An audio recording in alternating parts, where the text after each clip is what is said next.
अर्जुन आणि सायली कॅफेमध्ये भेटायचं ठरवतात. तसंच ते निघतात सुद्धा. इथे तन्वी खूपच टेन्शनमध्ये असते. ती आणि अस्मिता बोलत असतात. अस्मिता तिला म्हणते, तू एवढं का टेन्शन घेतेस म्हणून. तेव्हा तन्वी अस्मिताला म्हणते, या दोघांचं लग्न खोटं आहे हे माहिती आहे मला. तर अस्मिता म्हणते, पण ते सिद्ध कसं करायचं आहे. ते एकमेकांवर इतकं प्रेम करतात हे दिसतंय सगळ्यांना. म्हणजेच त्यांचं लग्न खरं आहे आणि म्हणूनच मला त्या सायलीला घराबाहेर काढायचं आहे. इथे तन्वी अस्मिताला म्हणते, तू माझी मदत करशील का.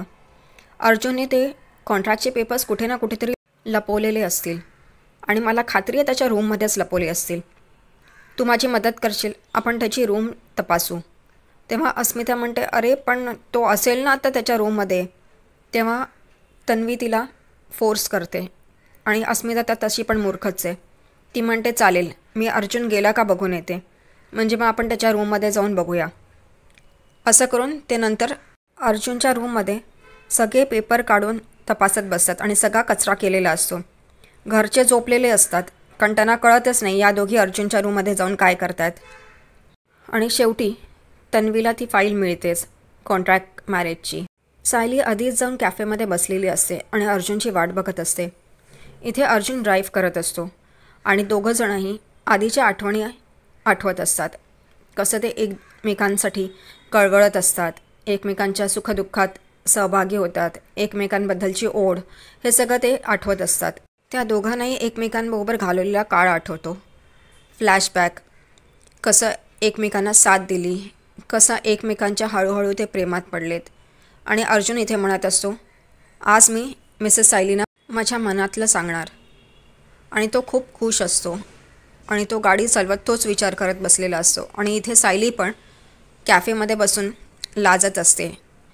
इथे अर्जुन धावत धावत येऊन कॅफेमध्ये येतो आणि गाणं चालू असतं.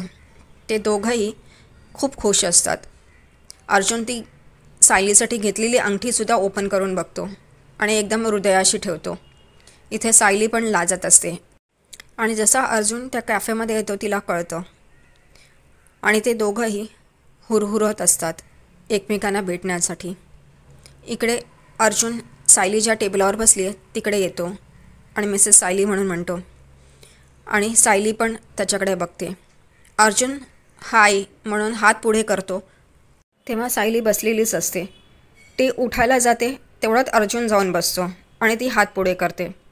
हे असंच 5 मिनटं चालू असतं. ती उठते, मग तो उठतो, मग ती बसते, मग नंतर तो बसतो.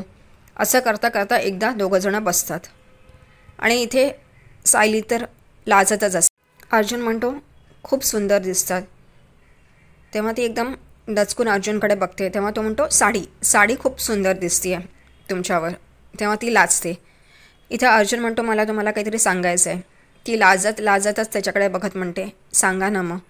तेव्हा अर्जुन म्हणतो, तुम्हाला माहितीच असेल ना मला काय सांगायचं आहे. तेव्हा ती मुद्दामून म्हणते, मला कसं माहिती असेल, तुम्ही सांगितल्याशिवाय कसं कळणार मला.